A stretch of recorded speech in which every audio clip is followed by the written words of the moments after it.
दवा की जरूरत रोजमर्रा की जिंदगी में किसे नहीं पड़ती, लेकिन दवा सही है या गलत इसका फैसला कौन करेगा। जी हां, आपको बता दूं आज प्रोग्राम में हम बात करेंगे सही दवा के बारे में। एक सर्वे के मुताबिक भारत में तकरीबन 25,000 करोड़ की दवाइयां हर साल बेची जाती हैं। इस आंकड़े में फर्क भी हो सकता है, लेकिन एक बात तो तय है कि भारत में दवा जो है वो एक बड़ी मात्रा में तैयार की जाती है, फिर उसे बेचा भी जाता है। और हमने आमतौर पर देखा है कि दवाइयों की बहुत किस्में जो है वो मार्केट में अवेलेबल है। अब इसका फैसला कौन करेगा कि दवा सही है या गलत है। देखिए, दवा आप दो तरीके से खरीदते हैं। एक दवा वो होती है जो डॉक्टर प्रिस्क्राइब करता है और फिर आप खरीदते हैं। दूसरी दवा होती है सेल्फ मेडिकेशन, और तीसरी दवा होती है विज्ञापनों के जरिए, यानी एडवर्टीजमेंट्स, कमर्शियल्स के जरिए जो दवाइयां हमें दिखाई जाती हैं हम वो खरीदते हैं। ये दवा सिर्फ हम दवाई के तौर पर नहीं लेते हैं, बल्कि हम मल्टी विटामिन्स की बात करें, हम बहुत सारे सप्लीमेंट्स वगैरह बिकते हैं उनकी बात करें, तो वो भी एक दवा की किस्म होती है। लेकिन आमतौर पर अगर देखा जाए, जब सेल्फ मेडिकेशन वगैरह की जाती है तो कहीं ना कहीं वो दवा हमें मिलती है जिस दवा में बहुत ज्यादा कमाई होती है, और अक्सर दुकानदार ऐसी चीजें करते हैं। और ऐसे में रोल आता है ड्रग डिपार्टमेंट का।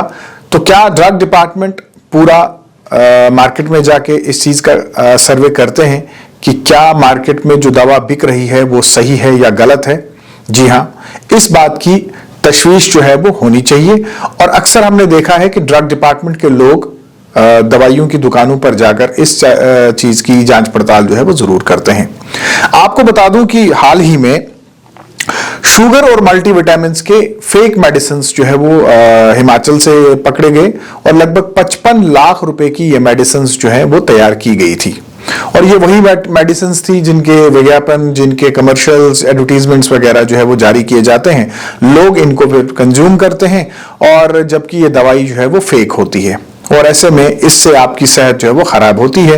और ऐसा नहीं है कि ये दवाइयां सिर्फ जो 55 लाख की दवाई वहां तैयार की गई थी फेक मेडिसिन थी और उसको वहां पे सीज किया गया तो ये मामला वहीं खत्म हो जाता है। ऐसा नहीं है कि ये दवाइयां सिर्फ यहीं पे तैयार की जाती हैं और फिर इनको सीज किया जाता है तो मामला यहां खत्म हो जाता है, बल्कि दुनिया में और खासकर भारत में बहुत सारी जगहों पर ऐसी फेक मेडिसिन जो है वो तैयार की जाती हैं, और अक्सर वो बेशतर हमने देखा है कि ड्रग डिपार्टमेंट और पुलिस जो है इन जगहों पर रेड कर कर इन दवाओं को सीज करती है।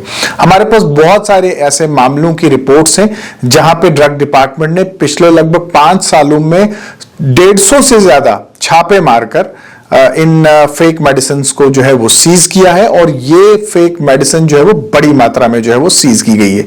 अब हिमाचल की बात करें तो हिमाचल यहां से ज्यादा दूर नहीं, हम जम्मू कश्मीर की बॉर्डरिंग स्टेट्स में बात करें तो हिमाचल बिल्कुल हमारे करीबी बॉर्डर में आता है। तो जाहिर सी बात है जो दवाई हिमाचल में तैयार होगी वो बिकने के लिए जम्मू कश्मीर में भी आ सकती है।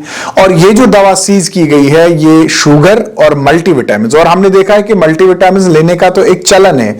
आप किसी को भी देखें, जब भी आप लेट 40s में किसी को देखते हैं तो वो मल्टीविटामिन लेना जो है वो शुरू कर देता है। खासकर मल्टीविटामिन की कंजप्शन ज्यादा जो है वो फीमेल्स में देखी गई है, और ऐसे में बगैर डॉक्टर को कंसल्ट किए, बगैर किसी से सलाह मशवरा किए मल्टीविटामिन लेना जो है लोग शुरू कर देते हैं। और खासकर एडवर्टीजमेंट्स या फिर सोशल मीडिया, फेसबुक वगैरह, वहां से जो कुछ भी वो मल्टीविटामिन की शक्ल में देखते हैं उनको लेना जो है वो शुरू कर देते हैं। 55 लाख रुपए की ये जो दवा सीज की गई है, इसमें शुगर और मल्टीविटामिन जो थे वो तैयार किए गए थे जो कि फेक थे, और एक फेक कंपनी की लाइसेंस को के ऊपर जो है वो ये दवा तैयार की गई थी। और ये दवाइयां हरियाणा और दिल्ली में जो है वो बिल की गई थी, यानी ये दवा जो है वहां पे बिकनी थी। और ये कोई बड़ी बात नहीं है कि वही दवाई जो है वो जम्मू कश्मीर में भी आ सकती थी, लेकिन इससे पहले कि ये दवा मार्केट में जाती तो ड्रग डिपार्टमेंट और जो हिमाचल का था और हिमाचल की पुलिस जो थी उन्होंने रेड किया और इस दवा को जो है वो सीज किया। वीडियो बनाने का एक मकसद यह है कि जब भी हम दवा खरीदते हैं तो थोड़ी सी जांच पड़ताल जरूर होनी चाहिए कि आखिर हम जो दवा खरीद रहे हैं, जो ड्रग खरीद रहे हैं, क्या वो सही है, क्या वो जेन्युइन है। पैकिंग से ही आप इस चीज का अंदाजा लगा सकते हैं कि आप जो दवा खरीद रहे हैं उसका स्टैंडर्ड कैसा है। दवा का पैकिंग और उसकी जो प्रिंटिंग होती है उससे भी आप ये अंदाजा लगा सकते हैं कि क्या हम जो दवा खरीद रहे हैं वो जेन्युइन है, वो ब्रांडेड है, वो रिकमेंडेड है। जांच पड़ताल जो है वो दवा को लेकर जरूर करनी चाहिए, क्योंकि दवाइयां कितनी महंगी हैं ये आप भी जानते हैं, हम भी जानते हैं।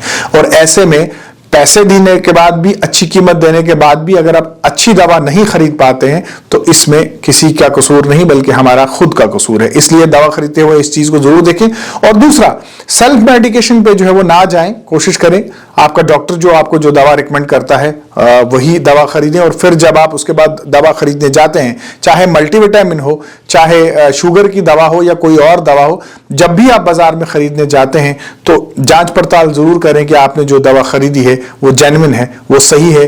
क्योंकि रोजमर्रा की जिंदगी में अगर हम देखें, हमारे घरों में खाने से ज्यादा जो है वो दवाइयों का इस्तेमाल होता है। आप देखते रहिए न्यूज़ नाउ।